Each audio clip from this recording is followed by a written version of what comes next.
Hey everyone, this is Dr. Kanita. Welcome to another episode of Araya Holistic Healthcast. Today I'm here with my friend and colleague, Janette Davison. She is also a practitioner of traditional Chinese medicine. I met Janette in a business networking group called the Wellness Renegades, and that was led by Jason Stein. And we were in the same group, I think, for about a year or two. I can't quite remember the timeline. And it has been so fun reconnecting with Janette. At that time, she was working in a clinic that specialized in fertility, and she spent over a decade there, right, in that clinic. Janette is a hormone expert who specializes in helping women in all stages of menopause struggling with stress and anxiety.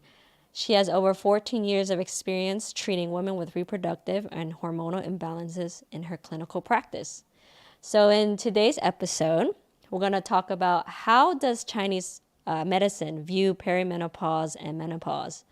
For many women, the journey through perimenopause can be a very challenging experience with the hormonal fluctuations that can lead to a wide range of symptoms. So I'm really happy that Janette is here to talk about that, because right now that is her main focus.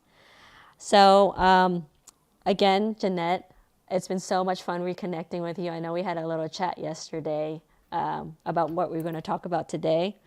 So I'm hoping that this episode will talk about some actionable items that can help these perimenopause women get through their symptoms in this transitory part of their lives.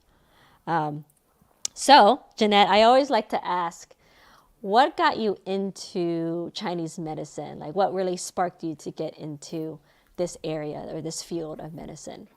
Well, first of all, thanks so much for having me. This is very exciting. Yes. Thank you again for reaching out. I think you reached out to me on social media, Yeah. right? And then I was like, oh my God, Janette.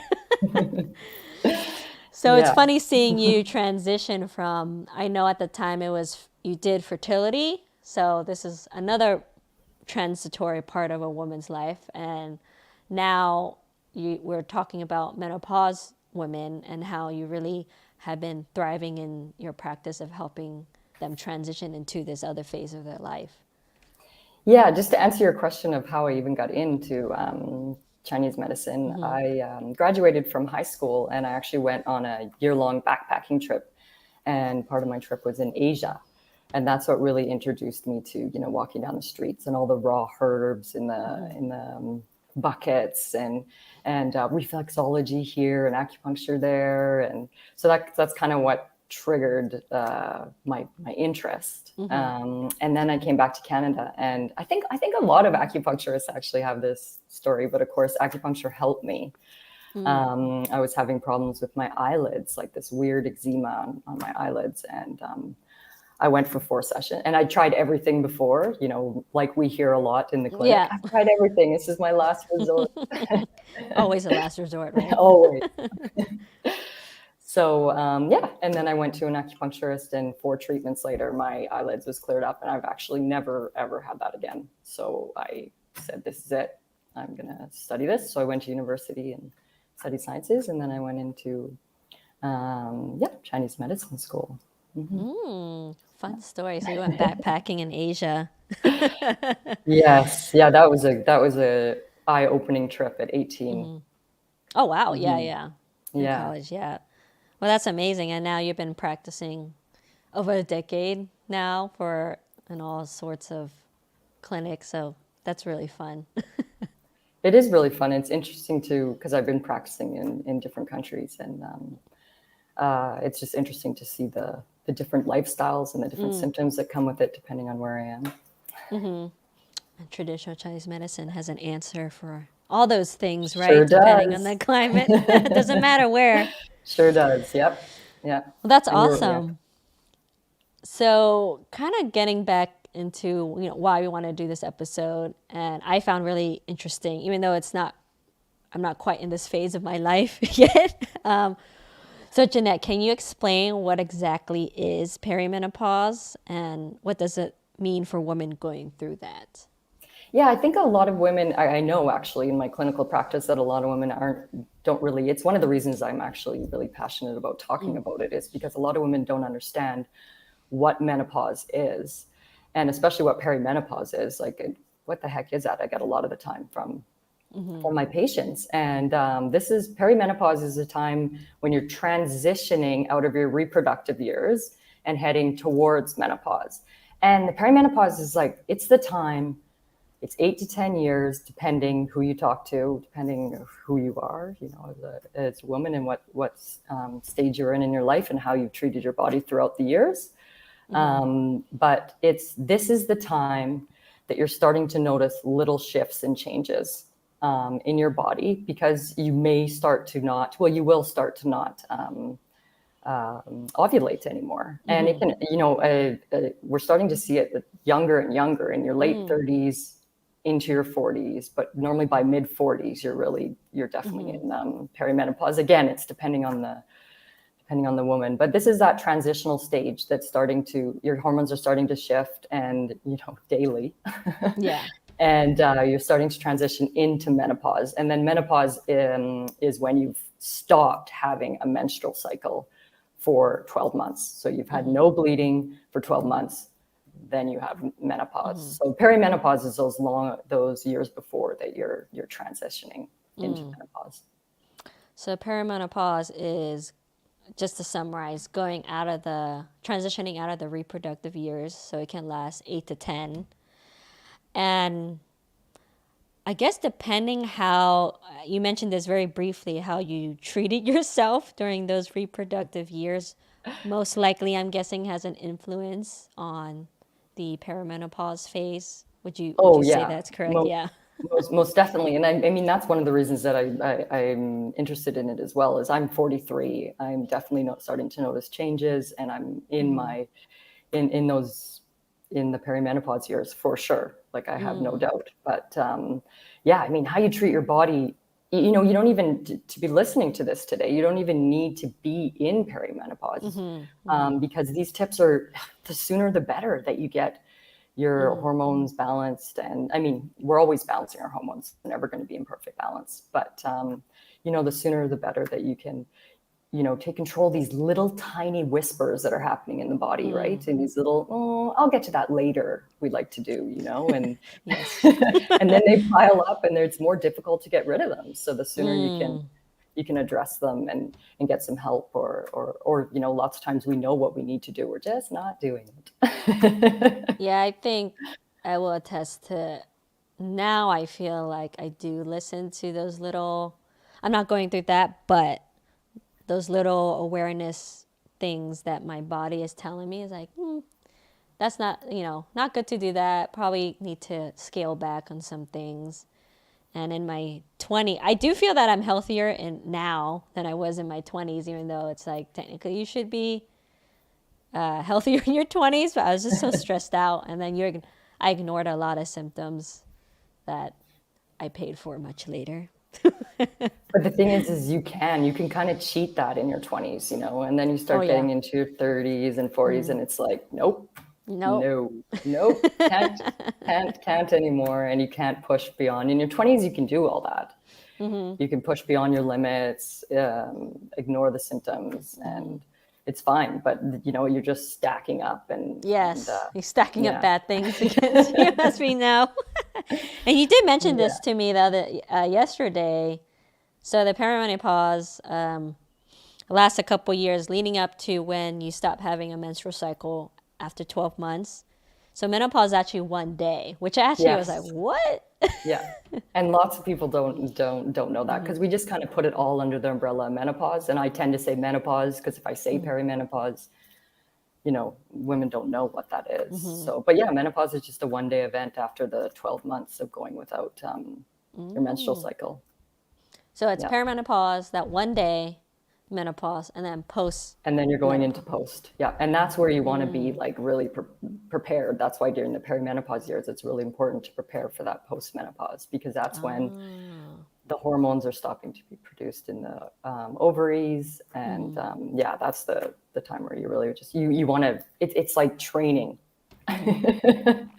for the post-menopause, and you train during the perimenopause by just making those, lots of times you just start with little lifestyle switches, and you can keep on, going. Like you don't need to do massive changes if you're listening to your body. I don't know if America likes to do that. No, I love it. And just to relate it back to Chinese medicine, because you were to hear the transition into menopause out of the reproductive years in Chinese medicine is the natural decline of what we call kidney, qi, jing, and blood. Sometimes in clinical practice, we'll see this as kidney yin deficiency, where you might see some heat signs. So just to give like a very basic background, and Janette, you can definitely chime in on this. With kidney, qi, jing, and blood. Jing is kind of what we call our essence. It's something our mom and dad have given us. And it's a very finite amount, right, that we're born with. So it's hard to relate it to Western medicine too much. It's a little bit like genetic material, but not quite. It's a little bit more flexible. But the jing is basically how it gets influenced by lifestyle and your choices in your early years.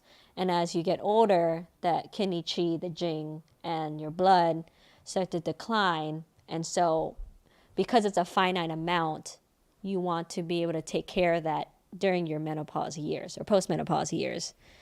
And so that's kind of like a basic explanation of kidney, qi, jing, and blood.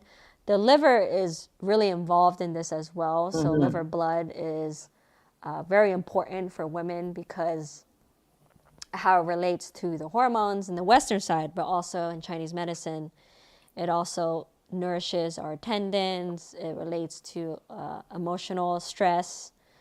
And during the menstrual cycle, it's super important to making sure things are moving well and functioning well. So making sure that liver blood is nourished and moving throughout the body well is super important. Anything you would like to add to that, Janette? Well, that was great explanation, but it's always can be a little bit difficult to explain it. But you did very well. Thank you. It's hard. It's a lot. I could say a lot about it. And you got to keep it simple because it's going to go over people's head. Of course, you and I speak that language, but yes.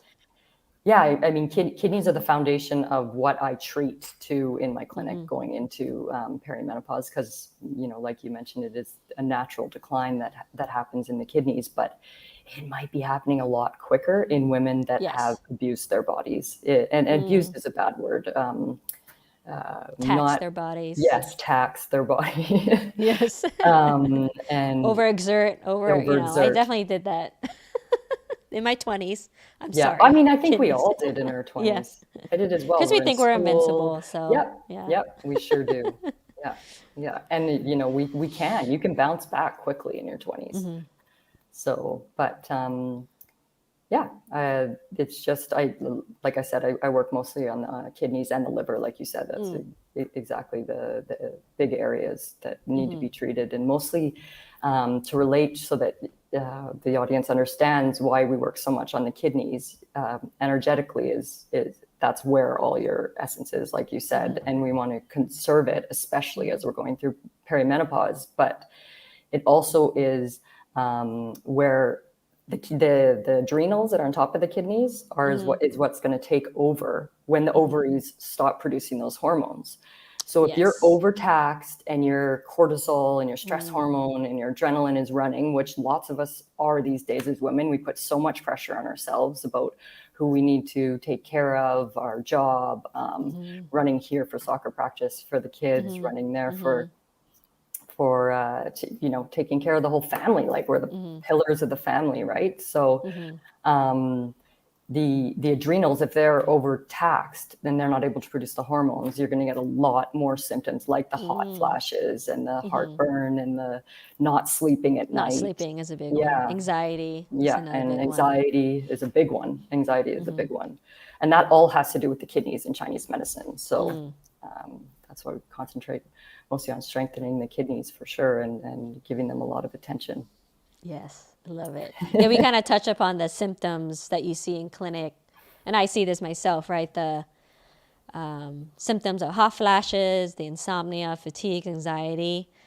And so with that, what are some, or I guess we'll go into some actionable steps that people can do since we're talking about that.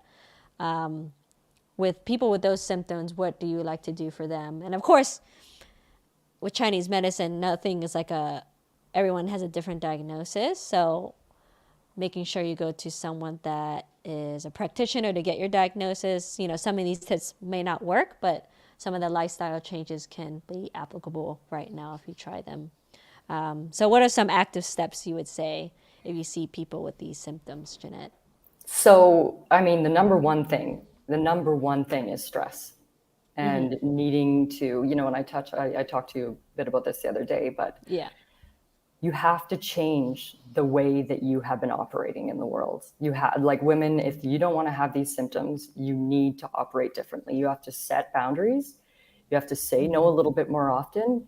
You have to have less on your schedule, on your to-do list, on your checklist, because you just can't, and it's not a bad thing, but you just can't operate, like we're talking about in 20s from 30s, but then you get into your 40s and you just can't operate at that same level. You have to calm down the central nervous system, and you have to give your body a break, because you're going through a big transitional stage, a big transitional change. It's like, there's puberty, there's ovulation, there's pregnancy, and there's menopause. And this is a big stage in a woman's life and a big change, and it's not bad. And you need to start making some little changes and not doing so much, and spending some more time for you.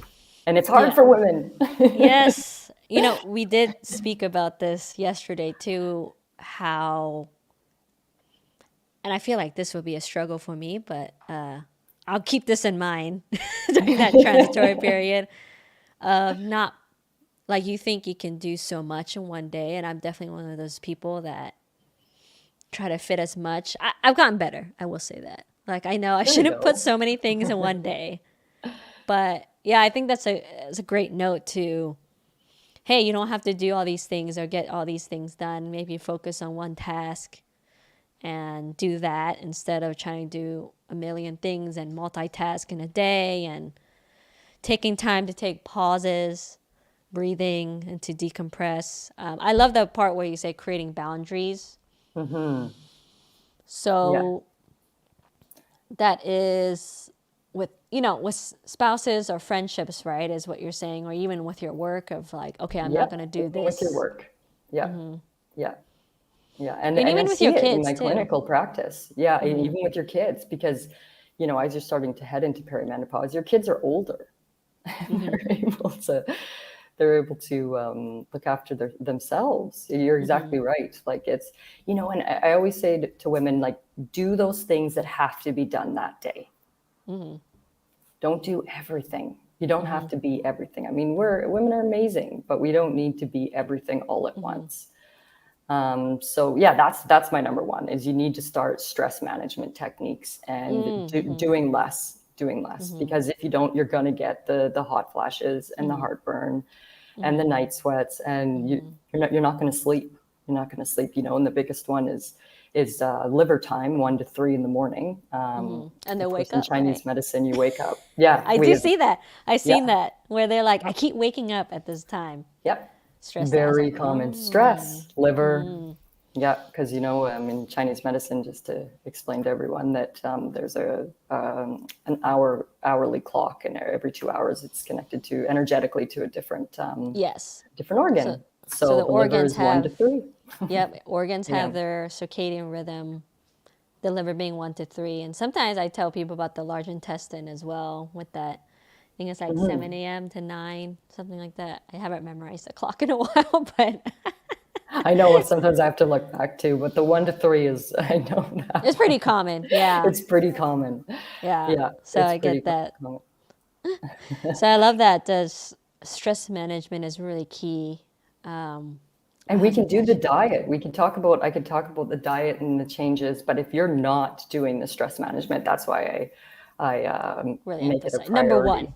Number Number one. one. Number one. Yes. Number Love two it. is I think diet. Like I would say, diet is really important, and we could talk about, and you can jump in whenever you want if I'm not explaining it well. But the energetics of the hot foods and cooling foods that we go into in Chinese medicine, and these are so important in perimenopause. Like I've just found that just giving people a list is so effective in helping with them becoming hot. What's that list And contain, Janette? so, Just a few things. It doesn't have to be the whole thing, but just a few foods that might be helpful. so hot foods that should be eliminated or at least thought about consuming less of. Number one is alcohol. I mean, you got to. All forms, right? All forms. Yeah. Yeah. I love a glass of red wine at night, but I definitely cut back. But it's hot. So you're just adding fuel to the fire. So alcohol is probably the number one. Cut back on red meat. It's really hot. Deep fried foods. Yes. And of course, then spicy foods. And something like, that's a big one too, is like people add ginger and cinnamon every day to their smoothies. And what wonderful herbs and what they do, but, and you don't have to completely eliminate them, but they're hot as well. So cutting back, I tell women, maybe not ginger and cinnamon every day.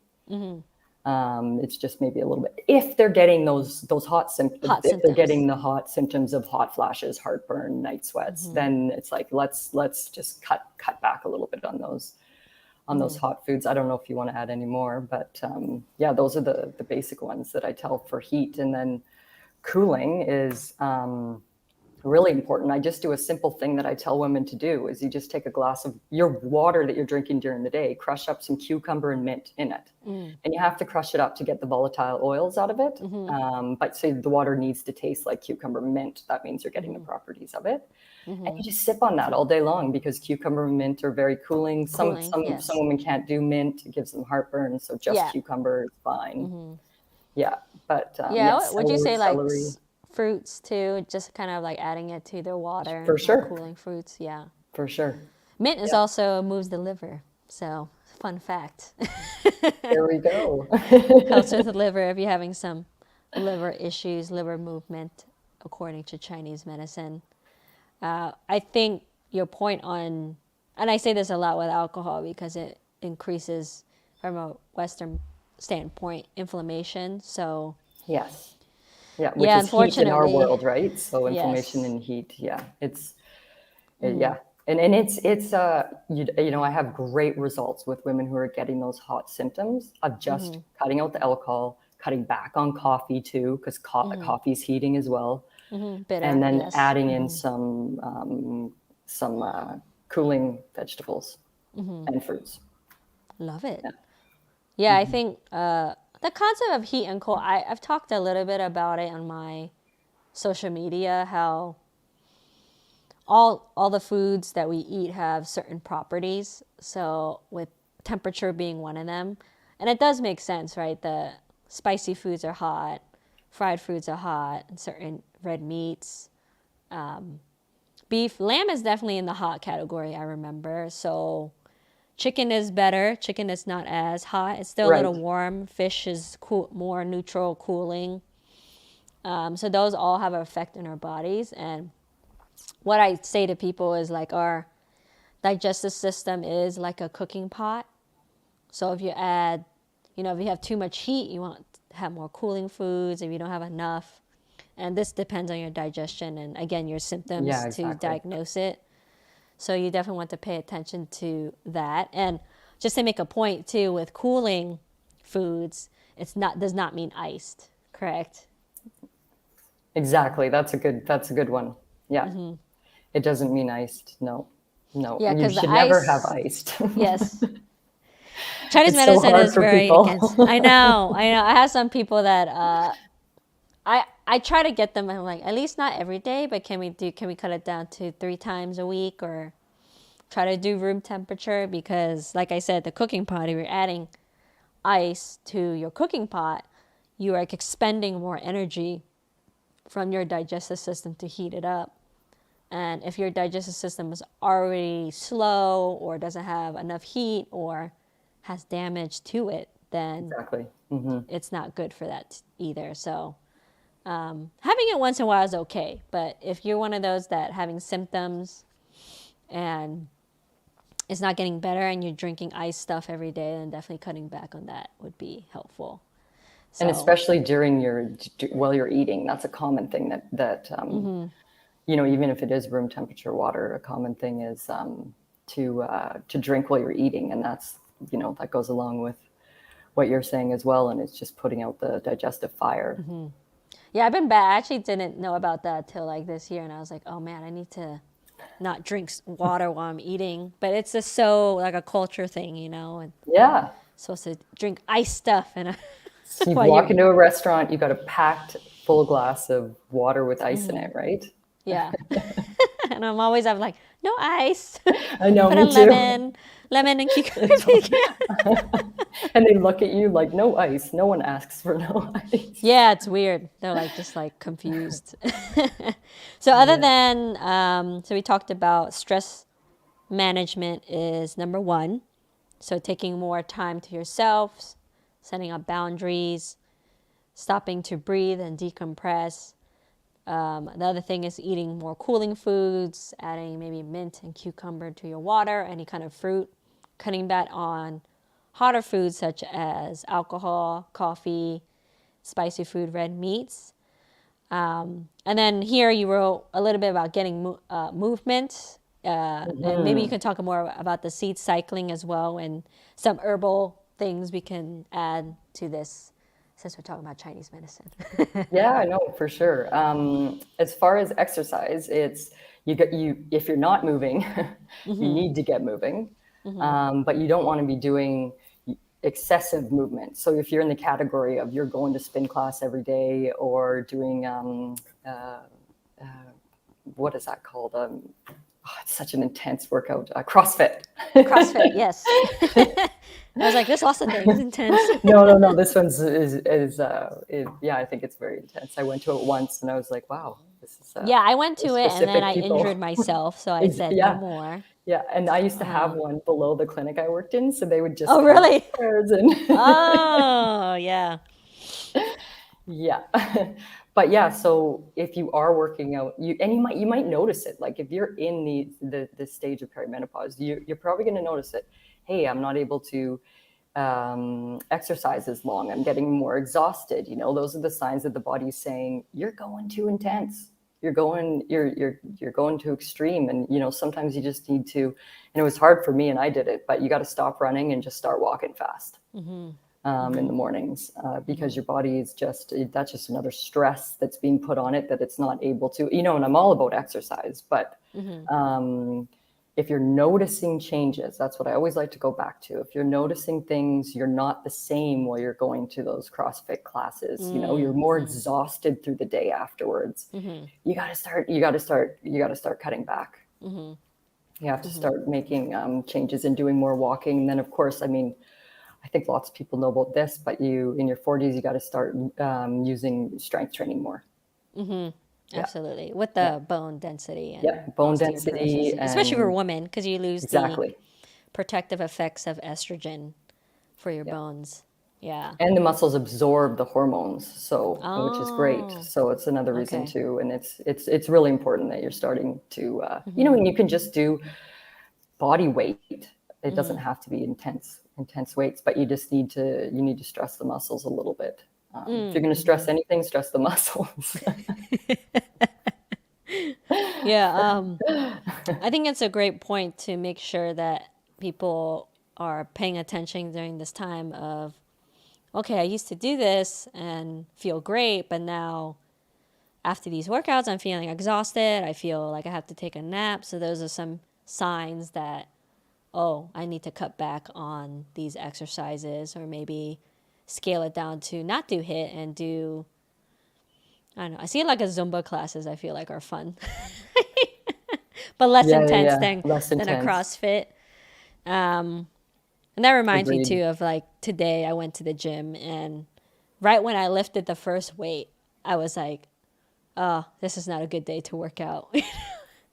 And I listened to that though. Before I used to be like, oh, don't do Push this. through like, it. yeah. And I finished the workout, but it was very low key. Like I still did it, but much less weight. And Yeah, great. yeah, but there's Great. some I days where mean, I'm like, oh yeah, I feel like pumping. Like it's a good day to push. and you're But that, probably ovulating. You're probably in your ovulation time. That's when we're yeah, at our prime. yes. When you're just like, let's go, Let's go. I can rule the world. Yeah. But yeah, I could totally tell today. I was like, oh man, like the first rep, I was like, this is not happening This is not today. happening. Yeah, and good for you for like for we shouldn't be pushing back, and just to say it again as we're getting older as well, we just really, and always, you need to listen to your body. You need to listen to your body. You need to tap in and really, if you're noticing that that's not feeling right, then don't do it. I do believe that in our culture, at least in America, that we're supposed to push through things, right? And that doesn't mean you're weak or anything because you're just listening to your body more. I feel like that's an important point. You're not weak, you're not, you know, weak-minded if you're like, oh, I can't really do this today Great because most of point. the time when I do go to work out, I'm focused, but I can tell when it's like not a good day to push myself. And even my husband has been better at this because a lot of my listeners know he has an autoimmune condition, so he really, really had to manage his stress. And so he noticed that if he pushes himself, then he feels the effects in his body when he does that. So he started to listen. So there is a difference. It's not because there's a difference if you're like, I just don't feel like like you're just like Yeah, laying in true. the couch, That's a very good point. Yeah, but if you're starting it and you're doing the workout or going out on a run and you're just like, I don't feel good, then that's usually an indication that you should scale back. And this goes into, you mentioned this as well, that we think as perimenopause and menopause is a bad thing, but it's not. It's a beautiful stage in a woman's life that can be celebrated, and it's just in our culture we're like, oh, this is just something you have to go through and it's bad and it sucks and you just have to deal with it, which is And it's just kind of, like in our culture with the menstrual cycle as well, right? Like yeah, we all absolutely. Oh talk my about it, God. we all get together and talk about it. Oh, here we go again. Here's my Mm-hmm. menstruation. And it's when you look, the way you look at things is the way things are going to be. Mm-hmm. So, and I know we talked about this the other day. In other cultures, they actually really embrace age because that's Mm-hmm. probably a huge part. It is. Mm-hmm. It isn't probably. It is a huge part of transitioning into perimenopause is not accepting that we're Yes. aging. Mm-hmm. Yep, and accepting the change Mm-hmm. in aging. That's a big thing that we need to be able to embrace. Mm-hmm. It's Like grieving their young days. I mhm. remember you said grieving, not accepting of aging as we transition out of the reproductive years. That's a huge thing.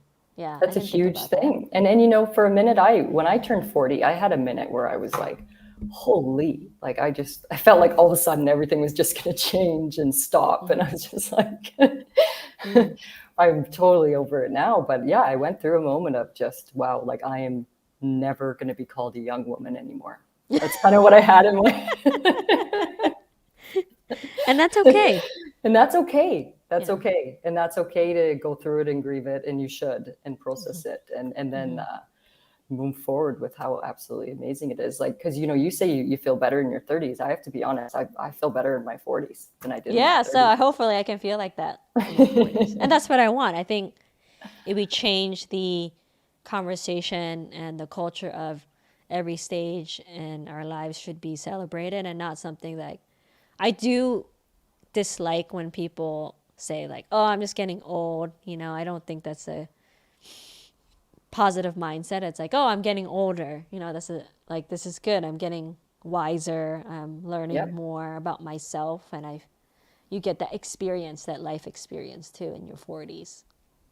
Yeah. And, you also get this contentment of just being really settled in who you are as Mm-hmm. a woman. And you Mm-hmm. stop questioning yourself as much and just feel more more secure and grounded. That's how I've felt anyways with Yeah, all the not caring changes what I've other gone people through. think, right? Yeah, exactly. And it feels good.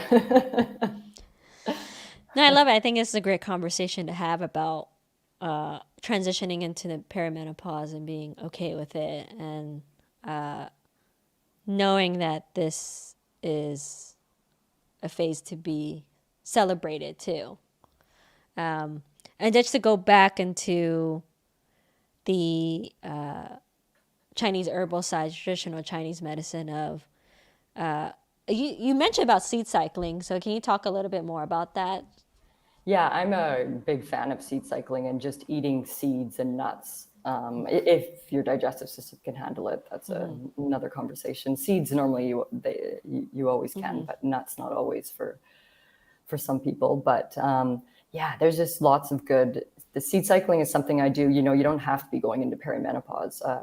I get lots of women to do it who are having problems with their menstrual cycles. And yeah, maybe I didn't really say one of the biggest changes, actually, I'll just add in because it just came to me, that you'll start to notice, because maybe some people are wondering, well, how do I know I'm in perimenopause? And some of the biggest changes that you'll notice is right away is that your cycle will just be different. It'll be different. If you have that 28-day bang on cycle, it might get longer or shorter. And it might get lighter or heavier, have more blood clots. But once you start to notice those little changes in your menstrual cycle, your digestive system might change a little bit too. That's another sign you've always had the same digestive system, and all of a sudden it changes. But those are kind of the major. And if you're starting to bleed every 2 weeks, that's where you got to come see you or me to make those little shifts, because you don't want to be bleeding every 2 weeks for the next 8 years. So yeah, there's a lot of proactive, and I just want to make sure that women understand that there's lots of things you can do. You don't have to put up with the symptoms, or just say, oh, it's okay, this is the way it is. And when you're menstruating as well, you don't have to put up with those symptoms. And there's lots that Chinese medicine can do. I mean, there's lots we can't do too. I'll always tell someone if I can't do something, but yeah, there's lots of things you can do. You don't have to just put up with the symptoms. Do you notice that they get allergies? I've noticed that too. That Yes, allergies is one. Women Yep. like, I never had allergies before, and all of a sudden they develop. So There is a lot of symptoms. That vertigo, I could go into them. yes, vertigo. Vertigo is one of them. Yeah, dry eyes is another one. Dry eyes. Yeah, there's Some liver stuff there. That's a liver yes, thing. exactly. It seems weird, and then I'm like, no, it doesn't. It's connected to the liver. But anyways, so yeah, I'll talk about seed cycling. I just wanted to throw that in. So Perfect. No, that was in case great people were to know wondering. that. But yeah, it's really easy, and you can do it if you don't have a cycle anymore either. You just go off of the moon cycle. So if you're not menstruating anymore and bleeding, you can just go off of the moon cycle. But as far as if you are still menstruating, it's very simple. But you just, from day one, so you start bleeding from day 1 till day 15. You have flax seeds and give me a minute. I don't want to mess this up. Flax seeds and pumpkin seeds.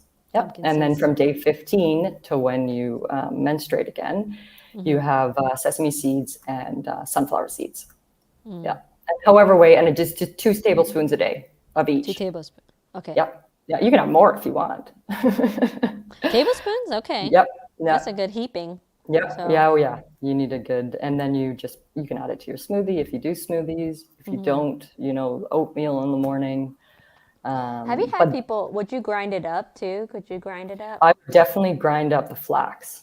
Okay. Because anything I've ever read about flax is you don't digest it unless it's ground up and get the oils out of it. So I would definitely, but I mean, again, if you're having digestive issues, that would be the best thing to do, would be to grind it up before you sprinkle it. You can sprinkle it on your salad. Yep. Yep. Yeah. Doesn't on have rice. like that taste, so you can add it to literally anything. You can add it to anything. Yeah. And I'm a big fan of it. And I've seen some women's menstrual cycle in 3 months. You have to do it for 3 months. This isn't like a 2-day thing. So Got it. like most food when you're using it as medicine, right? So And this is wonderful. Yeah, I've gotten some really good results with myself and with patients, just regulating their menstrual cycle. Oh yeah, I should do this. Mhm. And just sesame is also for people. Well, black sesame goes to the kidneys, so that's also a thing. And for seeds, if you think about it too, right? Like the egg and sperm, that's how they think about it. Like it nourishes liver and kidney because it's your seed, and these are seeds Yeah, of different things. So just yeah, as a fun nice. fact. That's a great way. No, that's awesome. No, I love that. So seed cycling, you did a great explanation of that, of 2 tablespoons of each, flax seeds and pumpkin seeds on day 1 till your ovulation.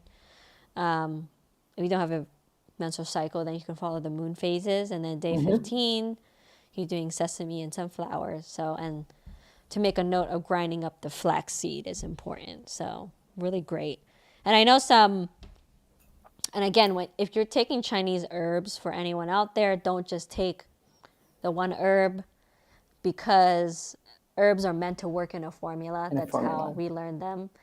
So I give that caveat. When people ask me from my audience about like, what can I take for this? Well, it's really hard because I can't, your diagnosis is so different. But what we usually see is if there's some deficiency in blood, or what we call like the yin. So there's a yin and yang phase. So the yin is more of a substance, the essence. So dang gui is a great herb to nourish the blood, especially the liver blood. And you mentioned the most common formula is Which is called angelica root, just in case. Yeah, angelica root. Yeah. For the Latin, yes, perfect. And a really common formula is Liu Wei Di Huang Wan, is a Chinese herbal formula to help with liver and kidney yin. I personally like Shen Qi Wan too, because it has that kidney yang that you can add to help activate the yin, is how I think about it. Really common formulas to help with the perimenopause and menopause women. Again, you don't want to just take this. Make sure you go to a practitioner so they can diagnose you correctly. But, Yeah. I wanted to give some information out there for people. So, yeah, that's just like a little bit of caveat. Like, don't just buy this off the store. Yeah, because it may not be the right for you, and it just may not work. Is a big thing, and then your system is filtering all these herbs that you're not actually, and it's not actually helping. Yeah, I just like to mention that just some common formulas that we use in Chinese medicine. We look at the kidney and liver, as you mentioned before. I did, this is funny because we talked about this. I did want to go back to the excessive exercise and why does Chinese medicine not like running so much? Like, why is this not a thing? And you yourself, I know Janette was a marathon runner, right? So you ran a lot. And so what did you learn? Why is Chinese medicine not like running? Well, yeah, when in my 20s, I was running marathons and training for marathons, and then I started. Well, in my 20s, I started going to Chinese medicine school, which actually taught me that I kept running, not as much, because I was like, oh, I can still run a little bit. I just won't run as much as I was running, and I started to get knee pain, which is exactly what goes along in Chinese medicine, right? With taxing the kidneys to then.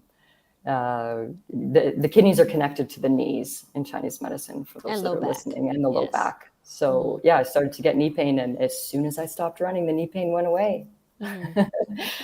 But it taxes the system, and you're over pushing the body, and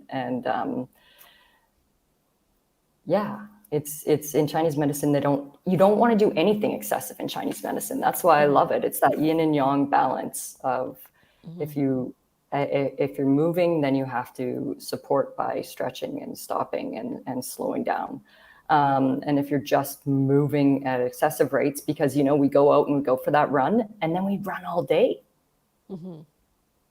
So you're just in this excessive yang world, and you're not getting that yin back into your that recovery. Yeah, And I like don't you know. You said you might want before, to have something to say about that too. But yeah, yes. it's overtaxing on the body. And it was hard I, for me to stop running, it yeah, was yeah. hard. But I knew it just wasn't good. I and I think it goes back to what you said of listening to what your body's telling you. It's like you can't run 2 to 3 hours every day. Like before, I that sounds very not appetizing for me at all. Even right now, like I actually hated running when I was younger, but I will run for a ball in tennis, so that's my thing. However, with running, it's not only taxing the kidney, right? Because your knees and low back, but you're taxing the yin organs, the spleen and liver, because those are also in charge of your muscles and your tendons. So you're also damaging your liver, the spleen in terms of the muscle, the flesh. You're taxing all those organs, not just the kidney. But, when you do that and you keep depleting yourself, your body will tell you and make you pay for it later, unfortunately. So it's learning And it to does, maybe and it not does. running. Yeah. Yeah. And I Yeah. have like patients too that used to be marathon runners, run all the time, and they're just like, I can't do this. And I'm like, that's okay. But it's hard, like you said, the transition of this new stage, and they can't do what they used to anymore. So they have to find new things, like pickleball. I don't think pickleball is a real sport, so I I'm don't think sorry. so either. I'm gonna get a lot of flack for that, because I play tennis, so that's number one. Tennis is a great sport that you should play all your life. I agree. As I told you, I just started playing tennis. I love it.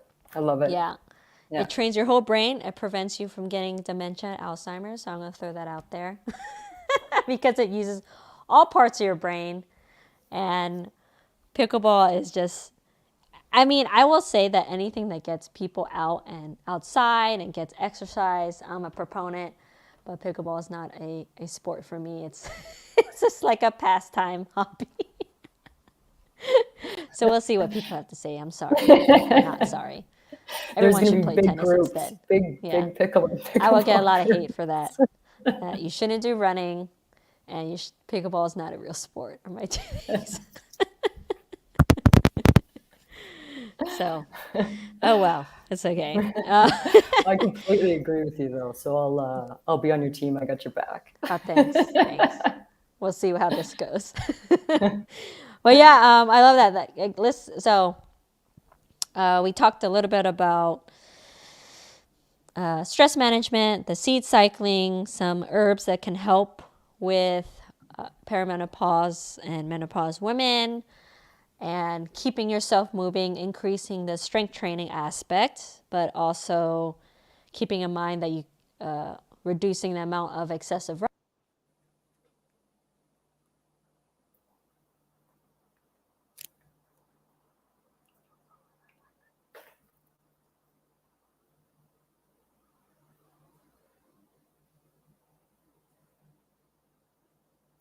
Oh, I don't know what happened.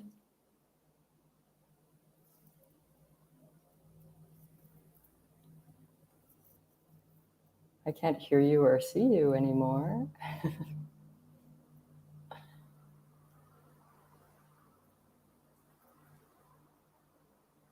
No?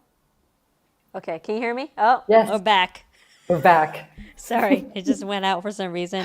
I know. It's like, Um, oh, I'm still here, so my internet's working. yeah. So sorry, I will get back into this. So where did I last leave off of? You were just summarizing everything. Okay, yeah. So not doing excessive exercise, some herbal medicine, um, and something else to improve digestion. Is that something you want to speak about in Yeah, terms I of wasn't that sure if we aspect? wanted to. That's a whole other. But We yeah, could I talk a little mean, bit, yeah.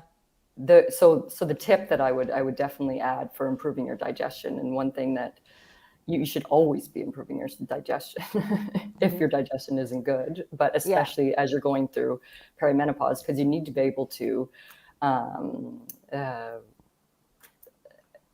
get rid Digestions. of the The hormones, waste. the Yeah. Oh, excessive yeah, yeah, hormones in yeah. the waist. And if they are piling up, um, that is not good in the body because your body wants to excrete them.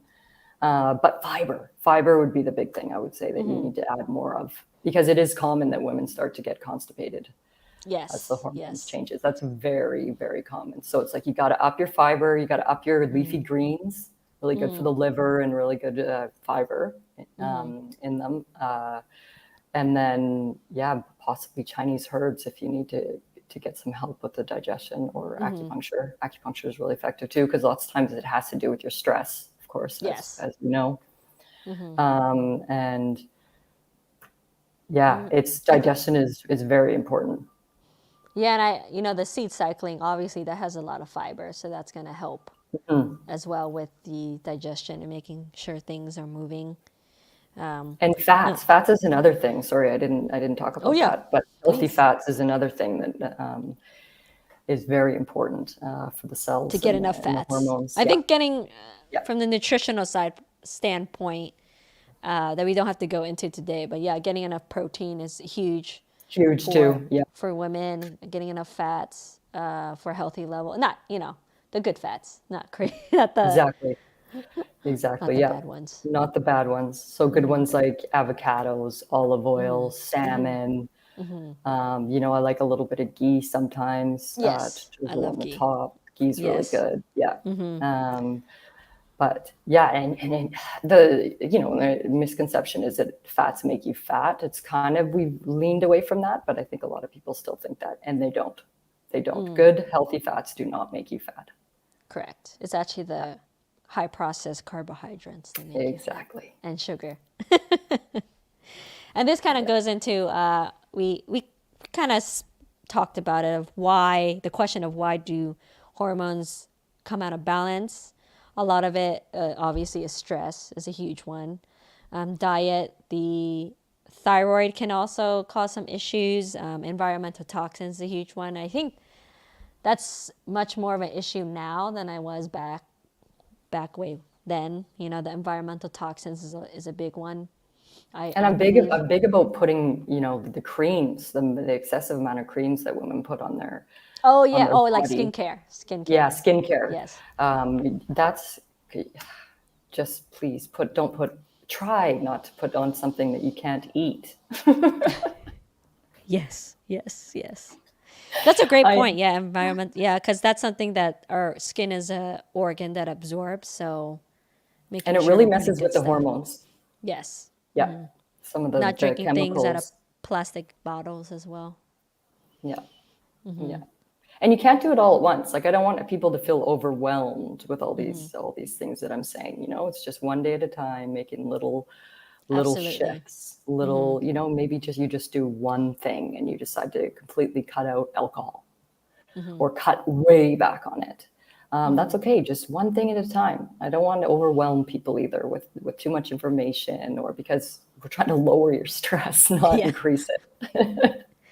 And that's a big thing in my clinic too, is I tell people that, it's the little changes that make a difference. And to start with something small, like let's say if they, taking the alcohol example, they drink it every day. I'm like, how about we try maybe to drink it 5 times a week? And then next week they cut it down to 4, to 3. So it's not like a like, huge shift where they can't keep the change, right? That's another big one. If Exactly. you make all these changes, like, and then you just get tired, and then you fall back into the old habits. So these small changes, the little adjustments, like you said, that we can make in our lifestyle, make a huge difference in the long run. So that's a great point to bring up.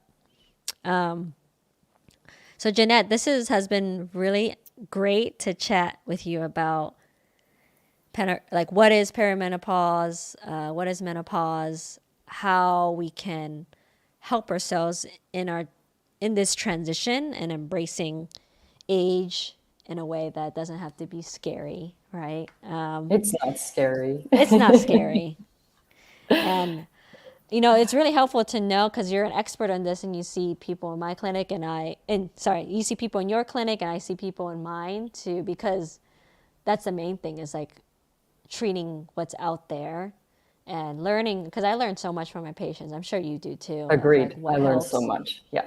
And everyone, man, woman is different. So you're always learning. Exactly. You're always learning. Yeah, and I think this applies to the men as well. They're going through Yep. the aging process and they have to listen to their bodies, and this is a transitory period for them too. So making sure they have different issues as well, and I can't say too much about that, but it's good to listen and to cut down on things and enjoy aging as well. Doesn't have to be a bad thing. And I think they should be educated too on what women are going through so they can support them and understand that, that women are going to be different when they're going through perimenopause and menopause. They can't, like I already said, can't operate at the same level. So they need to take some things off their plate. So yeah, it's a good thing for men to know too. Yes. Learn from each other, right? Exactly. But I really appreciate you coming on, or reaching out at first, and then coming out on this and sharing your experiences and tips for the audience that they can do. So Well, you're so putting out many. so much great information, and you're doing amazing on traditional Chinese Thank you. medicine, and that's fantastic. I'm That's trying. wonderful. Yes, I'm trying to You're make doing it cool. great. You're doing great. Yeah, you are making it cool. I try to make it cool. Yeah. So Because it these is lifestyle cool. changes, and the classical Chinese texts have talked about this too. It's not just all about, although acupuncture, Chinese herbal medicine is really helpful in this aspect, but lifestyle is huge because it's something that you can do every day for yourself. So I think you coming on here and speaking about that is really great and important for everyone to hear. And again, is there Yeah, I any? just want to help women to Yes. understand what's going on with their bodies so they can do something about it instead of just, a lot of women are scared. Like, what's happening to me? I don't know what's happening to me. Why am I not able to do as much as I was doing? Why am I not sleeping anymore? Why am I getting this heartburn that I've never had before? And, you just have to like clear the pathways that are maybe congested. Yeah, I just want to make sure that women understand there is little things you can do about it, and the sooner the better. I love it. Great. I was just gonna ask you what's like your main takeaway from this. Like, what would you say, like number one thing for women to know? Honestly, the number one thing, because of my experience in the clinic, is the stress, is the stress management. You just can't keep operating at the same level once you start heading into perimenopause. So you have to develop daily habits to, that could be a whole other podcast on ways to de-stress, breath work, Yeah, we could do that meditation. Yeah. I could later talk on. forever about that because that's it. Any, I like to tell women, even if you just have 1 minute, 5 times a day, just stop, shut your eyes, and take a few breaths and feel until you feel that calmness come over you. So it might take longer than a minute sometimes. Yes. And then just keep operating on in your day, and that's just the little things you can do because you got to start calming down that central nervous system. Well, that means we have to just bring you back and we could talk about Yeah, it that would another be time. great. Yes. Maybe nutrition too. We'll see. But again, thank you so much, Janette, for coming Thank on you. and sharing your vast knowledge on this. So I really appreciate it. For everyone out there, thank you so much for listening in and joining me on this episode of Araya Holistic Healthcast. And I will see you all next time.